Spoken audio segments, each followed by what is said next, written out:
Hello दोस्तों, नमस्कार। मैं भी आप सभी का एक बार फिर से बहुत बहुत स्वागत करता हूं आपके अपने इस यूट्यूब परिवार में। तो साथियों, आज की सेशन में डिस्कस करेंगे आर्मी अग्निवीर एग्जाम जून 2025 के लिए साइंस के संभावित सवाल। तो साथी, जैसा कि आज 22 मई हो चुका है और नेवी एमआर और एसएसआर का 3 शिफ्ट का पेपर समाप्त हो चुका है। तो साथी, यदि आपने नेवी एमआर का जो पहला, दूसरा और तीसरा शिफ्ट 22 मई का कंप्लीट हुआ हो, आपने एनालिसिस किया होगा तो देखा होगा कि जिस तरह से 2024 में एमआर का पेपर हुआ था, बिल्कुल सेम साथी उसी के पैटर्न पे सवाल आए थे, कुछ भी बदलाव देखने को नहीं मिला था। तो अब इससे हमें एक आइडिया मिल चुका है कि आर्मी का भी पेपर साथी बिल्कुल ऐसा ही आने वाले हैं। तो आज से साथी जो हमने आपको सुबह 8 बजे क्लास दी थी और दोपहर 12:30 बजे क्लास दी थी, और ये जो हम देने जा रहे हैं शाम में 7:30 बजे, आपको डेली क्लास लेना है, क्योंकि नेवी एमआर का भी पेपर एक तरह से अग्निवीर का ही एग्जाम होता है। आपको आइडिया लग चुका होगा साथी। एक बार आप सभी से रिक्वेस्ट है, जितने हमारे देश के भावी फौजी और आर्मी के एस्पिरेंट 2025 वाले, वो क्या काम करेंगे कि आप यूट्यूब पे जाइए और सर्च मारिए कि 22 मई नेवी एमआर पेपर एनालिसिस। इतना काम करना है, आपको बहुत सारे वीडियो मिल जाएंगे एनालिसिस का कि किस तरह का सवाल देखने को मिला था। आप चेक करिए, आप 25 में से ना भाई, जो जीके का 25 क्वेश्चन आया था एमआर में, आप ना भाई 25 में से 25 कर सकते हैं। ऐसा सवाल आया था। यदि आप साथी नेवी एमआर को पास नहीं कर सकते तो आप आर्मी को भी पास नहीं कर सकते। याद रखना सभी फौजी भाई। ओके, तो आज से जो क्लास हम आपको देना स्टार्ट करें, वो क्लास आपको लेना है तो लेना है। यदि आप साथी मेरी क्लास लिए थे आर्मी का और आप नेवी एमआर का पेपर देने जाइए, आप एक भी क्वेश्चन गलत नहीं करेंगे। हम आपको चैलेंज दे रहे हैं। और जितने स्टूडेंट जो नेवी एमआर के हैं और वो आर्मी के स्टूडेंट से पूछे क्या आपने जो तैयारी करवाया था, क्या क्वेश्चन एक भी बाहर गया था, एक बार जरूर जाइए। उसके बाद अपने साथी हमें फीडबैक जरूर दीजिएगा। कल सुबह 8 बजे हम आपको पूरा क्वेश्चन दिखाएंगे। ओके, किस तरह का सवाल आया था और आप ही से हमको आंसर चाहिए दोस्त। पहले इस क्लास को हम लोग अच्छे से हल करते हैं। साइंस का अति महत्वपूर्ण प्रश्न वाला ये सेशन होने वाला आप सभी लोगों के लिए। 30 क्वेश्चन होगा और आपको टारगेट भाई 22 प्लस करना है। जो भी क्वेश्चन होगा वो हिंदी इंग्लिश दोनों में रहने वाले हैं। तो चलिए बिना टाइम वेस्ट करते हुए इस सेशन को स्टार्ट करते हैं। कल आप सभी का मैराथन सुबह 8 बजे होगी, दोपहर 12:30 बजे फुल पेपर होगा और शाम में 7:30 बजे आपकी एक नई क्लास होने वाली है। ओके, तो लास्ट में आप सभी का इन 30 क्वेश्चन में से कितना स्कोर बनेगा कमेंट करके सभी साथी बताएंगे। पहला प्रश्न देखेंगे, निम्नलिखित में से कौन सा अंग लाइपेज एंजाइम उत्पन्न करता है? Which of the following organs produce lipase enzyme? अग्नाशय, बड़ी आंत, जिगर या छोटी आंत? तो कौन सा अंग लाइपेज एंजाइम उत्पन्न करता है? तो अग्नाशय यानी पेनक्रियाज है। ऑप्शन इस सवाल का बिल्कुल करेक्ट आंसर हो जाएंगे। चलिए नेक्स्ट अगला सवाल बताइएगा। क्वेश्चन नंबर 2, मानव हृदय का दाहिना भाग कौन सा रक्त प्राप्त करता है? The right side of the human heart receives which blood? शुद्ध या अशुद्ध? तो आपको मालूम होगा अशुद्ध रक्त प्राप्त करता है मानव हृदय का दाहिना भाग। ऑप्शन भी क्या हो जाएगा? बिल्कुल राइट आंसर हो जाएंगे। चलिए अगला सवाल बताइएगा। क्वेश्चन नंबर 3, मनुष्य का मस्तिष्क कितने भागों में विभाजित है? Into how many parts is the human brain divided? 2, 3, 4 या 5? तो हमने पिछले क्लासों में ये सवाल आपको कराया था कि जो मनुष्य का मस्तिष्क है ये 3 भागों में विभाजित है। तो बी ऑप्शन क्या हो जाएगा? बिल्कुल करेक्ट आंसर हो जाएंगे। चलिए नेक्स्ट अगला सवाल बताइएगा। क्वेश्चन नंबर 4, निम्नलिखित रोगों में से कौन सा मानव रोग बैक्टीरिया के कारण उत्पन्न होता है? तो इन रोगों में से कौन सा मानव रोग बैक्टीरिया के कारण उत्पन्न होता है? तो टाइफाइड दिखाई दे रहा है यानी आंत ज्वर। डी ऑप्शन क्या हो जाएगा? बिल्कुल राइट आंसर हो जाएंगे।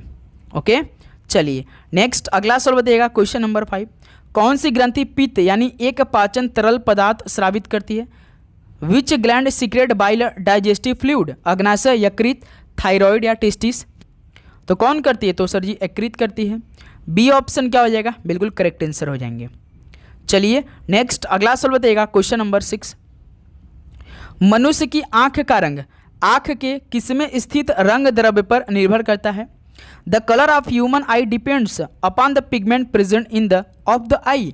तो साथी जो आंख का आइरिस है ना, इसमें स्थित एक रंग द्रव्य है, इस पर निर्भर करता है। जो मनुष्य की आंख का रंग होता है आइरिस में स्थित होता है एक रंग द्रव्य, इस पर पूरी तरह से निर्भर करता है। ऑप्शन ए यहाँ से आइरिस आपका बिल्कुल राइट आंसर हो जाएंगे। चलिए नेक्स्ट अगला सवाल बताइएगा। क्वेश्चन नंबर 7, विज्ञान में किसी वस्तु पर अभिकर्षण या अपकर्षण को क्या कहते हैं? In science language the attraction और repulsion on an object is called what? तो याद रखिए साथी बल कहलाता है। ऑप्शन सी क्या हो जाएगा? बिल्कुल राइट आंसर हो जाएंगे। चलिए अगला सवाल बताइएगा। क्वेश्चन नंबर 8, साबुन में कौन सा क्षारक पाया जाता है? Which base is found in soap? तो साबुन में कौन सा क्षारक पाया जाता है? NaOH पाया जाता है, NaOH यानी सोडियम हाइड्रोक्साइड।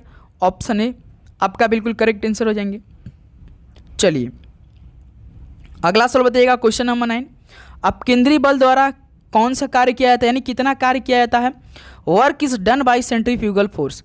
तो सेंट्रीफ्यूगल फोर्स द्वारा कितना काम होता है? धनात्मक होता है कि शून्य की ऋणात्मक की इकाई जो सेंट्रीफ्यूगल फोर्स होता है ये शून्य कार्य किया जाता है। बी ऑप्शन शून्य आपका बिल्कुल राइट आंसर हो जाएंगे। ओके चलिए अगला सवाल बताइएगा, क्वेश्चन नंबर 10। डैश दूसरा सबसे बड़ा प्राणी संघ कौन सा? Is the second largest animal phylum. बताना आप सभी को, सबसे पहले आप बताइए कि पहला सबसे बड़ा प्राणी संघ कौन सा है? तो आपको मालूम होगा पहले नंबर पे साथी आर्थ्रोपोडा है और सेकंड नंबर पे साथी मोलस्का है। कौन है? मोलस्का है, यानी ऑप्शन इस सवाल का बिल्कुल करेक्ट आंसर हो जाएंगे। चलिए अगला सवाल बताइएगा, क्वेश्चन नंबर 11। गेहूं एक क्या है? Wheat is a what? बेल है, औषधि है, झाड़ी या वृक्ष है? तो गेहूं एक साथी औषधि है। बी ऑप्शन क्या हो जाएगा? बिल्कुल राइट आंसर हो जाएंगे। चलिए अगला सवाल बताइएगा, क्वेश्चन नंबर 12। एंटीबायोटिक पेनिसिलिन की खोज किसने की थी? Who discovered the antibiotic penicillin? Archimedes ने या अलेक्जेंडर फ्लेमिंग ने, अलेक्जेंडर ग्राहम बेल ने या साथी लुई पास्चर ने? तो एंटीबायोटिक पेनिसिलिन की खोज किसने की थी? तो याद रखना है सभी साथी को 1928 में अलेक्जेंडर फ्लेमिंग ने की थी एंटीबायोटिक पेनिसिलिन की खोज, यानी बी ऑप्शन क्या हो जाएगा? बिल्कुल करेक्ट आंसर हो जाएंगे। चलिए नेक्स्ट अगला सवाल बताइएगा, क्वेश्चन नंबर 13। उस वाहिनी का चयन करें जो मूत्राशय से मूत्र को शरीर के बाहर ले जाती है। Select the duct that carry urine from the urinary blood out of the body. उस वाहिनी का चयन करें जो मूत्राशय से मूत्र को शरीर के बाहर ले जाती है। ऐसा काम कौन करता? तो यूरेथ्रा काम करता है। ऑप्शन है यहाँ से यूरेथ्रा आपका बिल्कुल परफेक्ट आंसर हो जाएंगे। चलिए नेक्स्ट अगला सवाल बताइएगा, क्वेश्चन नंबर 14। मनुष्यों में पित्त का उत्पादन किस अंग में होता है? In which organ is bile produce in human. जब साथी बाइल जूस प्रोड्यूस होता है तो हमारा भोजन बहुत अच्छी तरीके से पचता है भाई। तो इस बाइल जूस को कौन प्रोड्यूस काम करता है? आप जानते साथी यकृत करता है, यकृत यानी जिगर भाई। ऑप्शन सी क्या हो जाएगा? बिल्कुल राइट आंसर हो जाएंगे। चलिए अगला सवाल बताइएगा, क्वेश्चन नंबर 15। निम्नलिखित में से किसकी कमी कारण एनीमिया होता है? Deficiency of which of the following causes anaemia. तो किसकी कमी कारण एनीमिया होती है? तो साथ ही याद रखिएगा लोहा कमी कारण है। तो बी ऑप्शन क्या हो जाएगा? बिल्कुल राइट आंसर हो जाएंगे। चलिए अगला सवाल बताइएगा, क्वेश्चन नंबर 16। मानव में आवाज़ किसके द्वारा उत्पादित होता है? In humans voice is reproduce by. तो मानव में भाई आवाज़ किसके द्वारा उत्पादित होता है? आप जानते साथी कंठ यानी लैरिंग्स के द्वारा। ऑप्शन इस सवाल का बिल्कुल राइट आंसर हो जाएंगे। चलिए अगला सवाल बताइएगा, क्वेश्चन नंबर 17। निम्नलिखित में से कौन जटिल पौष्टिकता स्तर को दर्शाता है? Which of the following represents complex nutritional level. समुदाय, जनसंख्या या पारिस्थितिकी तंत्र या प्रजातियां। जटिल पौष्टिकता स्तर को दर्शाता है तो वो साथी पारिस्थितिकी तंत्र है। ऑप्शन सी बिल्कुल राइट आंसर हो जाएंगे। चलिए अगला सवाल बताइएगा, क्वेश्चन नंबर 18। कौन सा रक्त वर्ग हर रक्त वर्ग वाले समूह को दिया जा सकता है? Which blood type can be given to every blood group. बताइए कौन सा रक्त वर्ग हर रक्त वर्ग वाले समूह को दिया जा सकता है? तो भाई जो ओ वाला ब्लड ग्रुप है, ऑप्शन बी ओ वर्ग आपका बिल्कुल परफेक्ट आंसर हो जाएंगे। ओके चलिए नेक्स्ट अगला नंबर बताइएगा, क्वेश्चन नंबर 19। सभी जटिल प्राणियों का शरीर केवल कितने प्रकार के आधारभूत ऊतकों का बना हुआ है? That is why the body of complex organism is made of only which type of basic tissue. तो भाई 4 प्रकार के आधारभूत ऊतकों का बना हुआ है सभी जो आपके जटिल प्राणियों का शरीर है। ऑप्शन डी क्या हो जाएगा आपका? बिल्कुल राइट आंसर हो जाएंगे। चलिए नेक्स्ट अगला सवाल बताइएगा, क्वेश्चन नंबर 20। निम्नलिखित में से किसका ऑक्साइड लाल लिटमस को लाल कर देता है? तो किसका ऑक्साइड भाई लाल लिटमस को लाल कर देता है? Which of the following oxide turns red litmus red. तो ऐसा साथी मैग्नीशियम करता है। ऑप्शन इस वाला क्या हो जाएगा? बिल्कुल राइट आंसर हो जाएंगे। चलिए नेक्स्ट अगला नंबर बताइएगा, क्वेश्चन नंबर 21।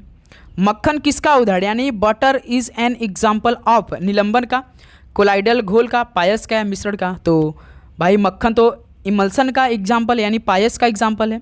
ऑप्शन सी क्या हो जाएगा? बिल्कुल करेक्ट आंसर हो जाएंगे। चलिए अगला सवाल बताइएगा क्वेश्चन नंबर 22। लाल रक्त कण यानी आरबीसी शरीर के किस अंग में बनता है? In which part of the body are red blood cell form?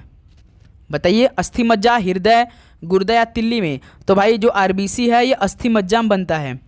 Option यहाँ सबका क्या हो जाएगा? बिल्कुल राइट आंसर हो जाएंगे। चलिए नेक्स्ट अगला सवाल बताइएगा क्वेश्चन नंबर 23। 5 जगत वर्गीकरण का प्रस्ताव किसने दिया था? Who propose the 5 kingdom classification? तो 5 जगत वर्गीकरण का प्रस्ताव किसने पारित किया था भाई, किसने दिया था? तो आर.एच. वेटिकर ने दिया था।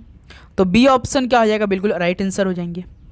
चलिए नेक्स्ट अगला सवाल बताइएगा क्वेश्चन नंबर 24। निम्नलिखित में से कौन से वृक्ष वर्ष में एक बार अपनी पत्तियां गिरा देते हैं? Which of the following tree shed their leaves once a year? तो ऐसे कौन से वृक्ष है जो कि वर्ष में एक बार अपनी पत्तियां गिरा देते हैं? तो वो साथी डेसीडुअस है। डेसीडुअस यानी साथी पर्णपाती वृक्ष है जो कि वर्ष में एक बार अपने पत्ते जरूर गिराते हैं। ऑप्शन यहाँ सबका बिल्कुल करेक्ट आंसर हो जाएंगे। चलिए अगला सवाल बताइएगा क्वेश्चन नंबर 25। निम्नलिखित में से कौन एक सदिश मात्रा नहीं है? Which of the following is not a vector quantity? यानी वो भाई स्केलर क्वांटिटी होगा। 3 तो वेक्टर क्वांटिटी है लेकिन एक उनमें से स्केलर क्वांटिटी। तो बताइए वो कौन सा स्केलर क्वांटिटी है? देखिए त्वरण साथी वेक्टर क्वांटिटी है, बल भी एक वेक्टर क्वांटिटी है, संवेग भी वेक्टर क्वांटिटी, लेकिन भाई जो विद्युत धारा है ना ये आपका स्केलर क्वांटिटी, यानी बी ऑप्शन बिल्कुल राइट आंसर हो जाएंगे। चलिए अगला सवाल बताइएगा क्वेश्चन नंबर 26। मस्तिष्क का कौन सा हिस्सा लार श्रवण और रक्तचाप जैसी अस्वैच्छिक क्रियाओं को नियंत्रित करता है? विच part of the brain control in involuntary action like salivation and blood pressure? बताइए मस्तिष्क का कौन सा हिस्सा लार श्रवण और रक्तचाप जैसी अस्वैच्छिक क्रियाओं को नियंत्रित करता है? तो मज्जा काम करता है सर। डी ऑप्शन बिल्कुल राइट आंसर हो जाएंगे।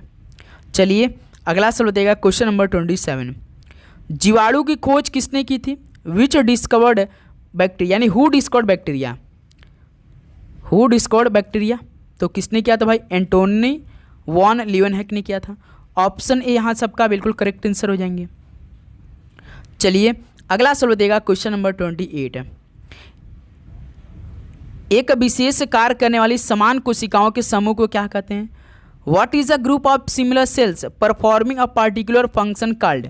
एक विशेष कार्य करने वाली समान कोशिकाओं के समूह को क्या कहते हैं? तो भाई उत्तक बोलते हैं यानी टिश्यू बोलते हैं। ऑप्शन ए बिल्कुल राइट आंसर हो जाएंगे। चलिए अगला सवाल बताइएगा क्वेश्चन नंबर 29। निम्नलिखित में से कौन एक संयोजी उत्तक नहीं है? Which of the following is not a connective tissue? तो एक संयोजी उत्तक इनमें से कौन नहीं है? तो भाई याद रखिए त्वचा जो स्किन होता है ना ये कनेक्टिव टिश्यू नहीं होता है। ऑप्शन सी बिल्कुल राइट आंसर हो जाएंगे। चलिए लास्ट क्वेश्चन आज के सेशन का आप सभी फौजी भाई बताएंगे। पौधों के उत्तक कितने प्रकार के होते हैं? How many types of plant tissue are there? कितने प्रकार के होते हैं? सभी साथियों को मालूम होना चाहिए 2 प्रकार के होते हैं। ऑप्शन बी क्या हो जाएगा? बिल्कुल राइट आंसर हो जाएंगे। तो साथी फाइनली 30 क्वेश्चन कंप्लीट हो चुके हैं। अब आपकी बारी कि आप सभी कितना स्कोर रहा बताएंगे सभी साथी। तो उम्मीद करूंगा आपको हर एक क्वेश्चन बहुत अच्छी तरीके से समझ में आया होगा और आप साथी लगभग 30 क्वेश्चन अटेम्प्ट किया होगा। 30 क्वेश्चन का आंसर तो याद किया होगा, चाहे आपको आता हो चाहे साथी ना आता हो, लेकिन जरूर याद किया होगा। ओके मेरे दोस्त, तो कल से साथी आपका मैराथन क्लास स्टार्ट हुई, कल सुबह 8 बजे जरूर आइएगा। तो चलिए दोस्त इस सेशन को यहीं पे समाप्त कर लेते हैं। मिलते हैं साथी कल सुबह 8 बजे एक और नए सेशन। आप चैनल पे नए हैं तो सब्सक्राइब करके नोटिफिकेशन को जरूर ऑन करेंगे, क्योंकि लगातार साथी क्लास से लेकर और एग्जाम तक आपका चलने वाली फाइनल सिलेक्शन तक ये क्लास नहीं रुकने वाली है। याद रखना सभी देश के भावी फौज आपको सब्सक्राइब करके नोटिफिकेशन को ऑन करना, अपने दोस्तों में सेशन को भी शेयर करना है। छोटी सी काम भाई, फ्री का काम है, आपको जरूर करना है। ओके सभी को जय हिंद जय भारत, पढ़ाई करते रहिए। ऑल द बेस्ट, धन्यवाद।